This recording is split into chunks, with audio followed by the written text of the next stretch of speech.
Hey there, I'm Sarah with WTI. Sometimes bathing suit shopping can be really frustrating for me, but I've had a lot of success with this swim top. It is adjustable, padded, and very comfortable. Now the color makes it easy to match to a variety of bottoms because it has that black and then the white contrasting strip. So I simply matched it with a pair of black board shorts and it's worked out really well for me. It's wearing well.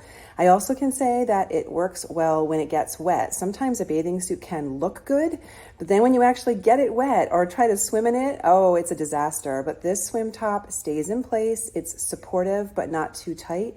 And the fact that it ties at the top but has that adjustment at the bottom gives me lots of versatility in the sizing. I've been very pleased with the way that it fits and the way that it looks. And also the fact that it dries quickly and it's standing up well to being in the sun and being in the chlorine in the pool. It has not faded on me. And I like the padding. The padding is on the thicker side in each cup. And that is my point of view.